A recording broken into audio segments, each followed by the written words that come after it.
also started playing in a wedding band led by Dave Posmentier's brother, Rich Posmentier. So that was the gig that actually paid the bills.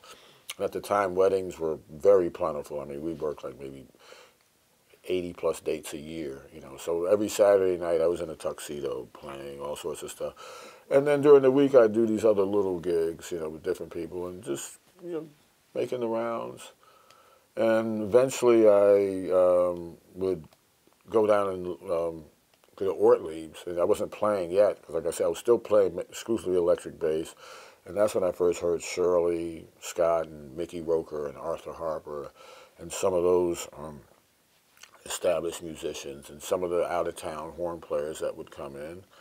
I'm trying to think, yeah, there was a place called TnT Monroe's that I ended up, that might have been the first steady gig of some note that I did. It was led by Charlie Bowen, and he had a septet. Rory was in that group. Julian Presley was in that group. Drummer Greg McDonald was playing, and then it later became Craig McIver.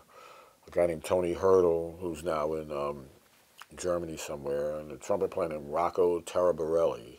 Where was TnT Monroe's again? That was 15th and Race, I think. Is that right? Like right next to City Hall. Oh, I remember. Yeah, a little kind of, yeah.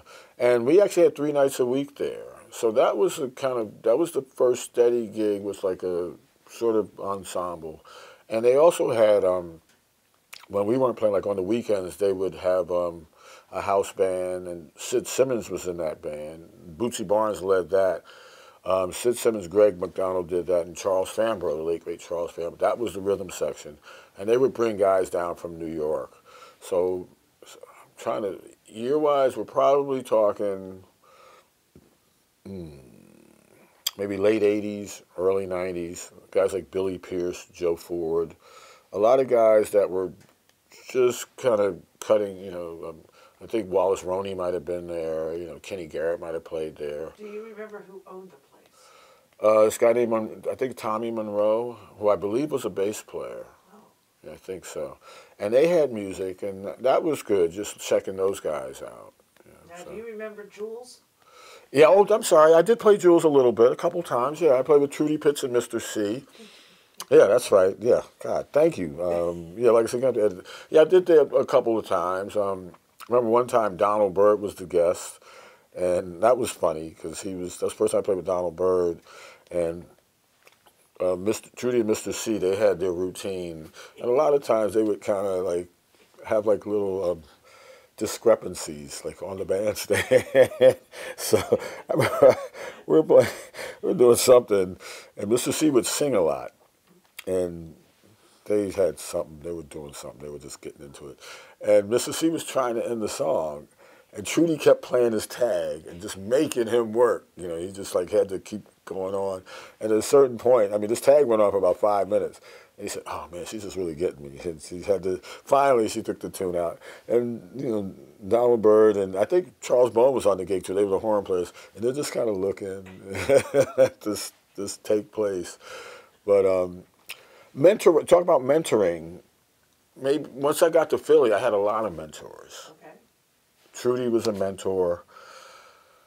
Mr. C was a mentor. He was the guy that actually convinced me to play upright bass because he always was like, he would like get on our cases. Like he got on my case, he got on Darryl Hall's case, he got on Lee Smith's case. He would just kind of refer to electric bass as a sissy bass. There's another word, the F word, that he would really say, but I won't say that, but he would say, that bass, you got to play upright. So we got tired of hearing him like, all right. And he kind of insisted, so I finally got one. We started playing that. But Trudy was definitely a mentor. She would, we would play gigs together, and not just playing, just listening to her and just talking about the music. Eddie Green was kind of a mentor. I wasn't driving at the time, so all these people were like giving me rides to gigs. So I put in a lot of time with those guys, and it was just more just the way they played. They were all individuals. They all had their way of playing. Oh God. But those two in particular, Shirley was a later mentor, of sorts. Bootsy with his gruff exterior, he was kind of a mentor, and he was also mentoring other people. I was watching, more like watching him mentor other people, and just realizing that was just a big part of what was going on. And Tony Williams is probably the first mentor in that respect, because he was the mentor, and I was just became one of his assistants. So just watching him, and he was largely responsible for Pieces of a Dream, that group. He kind of helped them out, and they kind of blew up like in the late '70s. So yeah, I mean, anybody that was older that was playing, Mickey Roker later on, Bobby Durham with his gruff self, just kind of, just all these guys, and they were all very accessible.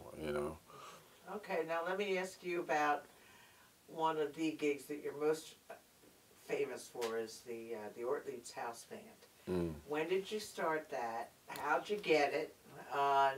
Who was in the band? I know it was the band. Well, you can tell about the Shirley and the Arthur. Okay, they did. Well, see, Ortlieb's had music like 7 nights a week. First of all, and that was like Command Central. That was the place. That was the high point. On the weekends, actually, it was like Thursday, Friday, Saturdays, and Sundays. They had Shirley was there if she wanted to be there. Mickey was there. Arthur Harper, who was like an unsung hero on the bass. Had he not had some issues he would have been as well known as a Ron Carter, as a Ray Brown, as a Sam Jones, as a Jimmy Garrison. I mean, he came up in the '50s with all those guys. The Heath brothers, all those guys, that whole crew. That's when I realized, wow, Philadelphia just really had a rich history.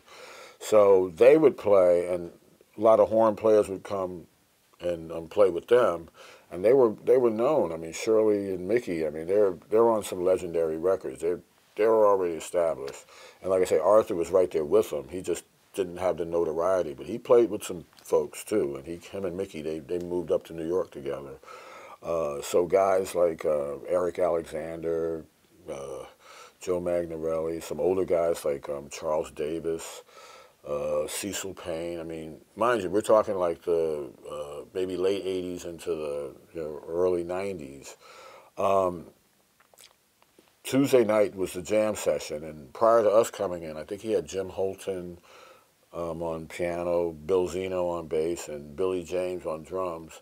And Billy James had played with guys like Sonny Stitt and Don Patterson, the organist, who actually was a big influence on Joey DeFrancesco. I know a lot of people, Joey talks about Jimmy Smith for obvious reasons, but Don Patterson was right there, because if you hear some of Don, you hear a lot.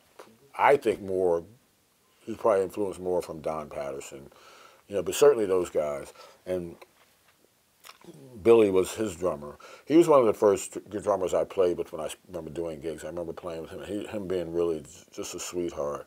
So anyway, Pete Souders, who owned the place, was a saxophonist. He wanted to make a change, so he brought in myself, because at the time I was starting to sit in and play a little bit and start playing some upright. So I guess I want to say like maybe like 95, 94, 95 in there. So he brought in myself, Sid Simmons, who I had heard playing in TnT's, and Byron Landon, who I played with when he was 16 years old at a place called La Champagne, I think, which is right across the street from the Borgia. I'm getting the years mixed up, But Sid I'd heard, and actually Sid had gotten me playing with late violinist John Blake Jr.'s group, because he was playing with that band. So he'd heard me, and that was mostly an electric fusion kind of thing.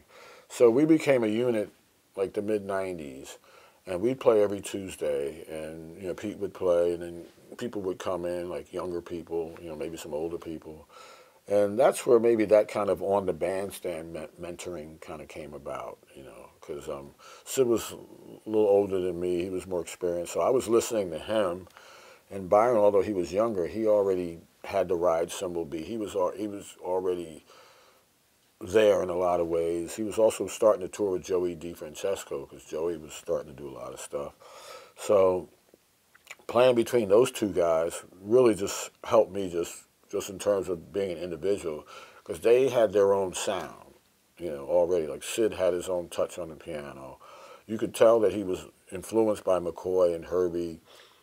He said his biggest influences were McCoy, Herbie, Horace Silver, and Andrew Hill. So you could definitely hear the McCoy and Herbie influences, but he played his own stuff. Like he didn't owe those guys nothing. And with Byron, you could tell he liked Philly Joe and Elvin, but he equally had his own sound. So playing in between those two guys kind of forced me. And I'd like Ron Carter. Like I said, listen to Ron, and later I went back and listened to PC, and then I started for about 3 years. All I was listening to was John Coltrane's quartet with Jimmy Garrison and Elvin Jones and McCoy Tyner Arms. So I checked out Jimmy, but I wasn't like trying to copy those guys. Jimmy's just more his essence and just what he just how he felt. So anyway, playing in between Sid and Byron, who were already individuals, they kind of made me, I was listening to them and I was trying to find a sound that would kind of fit with what they were doing. So I think I started developing my own voice. And like I said, I was self-taught, so I didn't really have any formal lessons. I don't think Byron did either, and I think Sid might have went to Berkeley for a little while, but those guys Sid would refer to stuff as homemade. Right.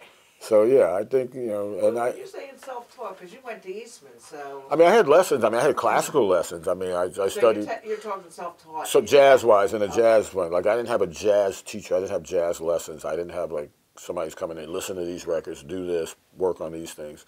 So I kind of took the long way, and I didn't do a lot of transcribing, and I regret that. I had an opportunity because we had small group ensembles and we had some big bands, so I did do that, but we didn't have any one-on-one lessons, so you met like a couple times a week and you figured stuff out.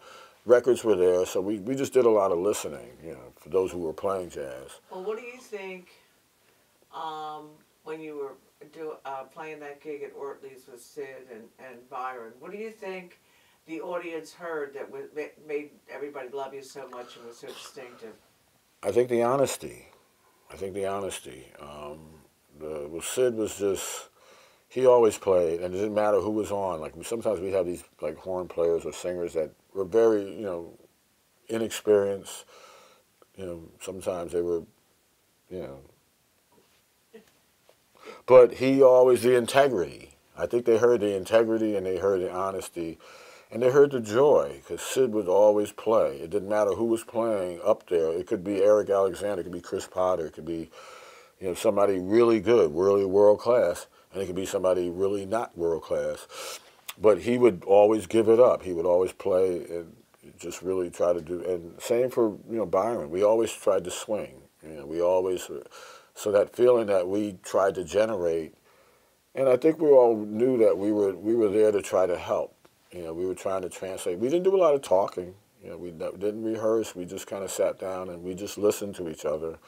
And I think that's what translated, which was the same thing we heard Shirley and Mickey and Arthur do.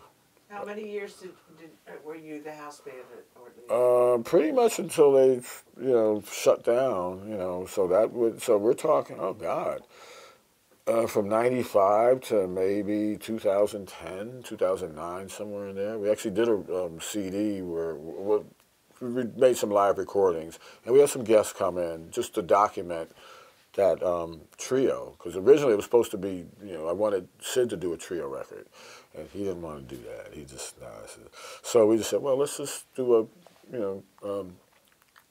just us, and document what we did. So we did some trio tunes, because we would play a lot of trio tunes, but our main thing, we were a rhythm section, and we would accompany, whoever we accompanied, and we had a sound.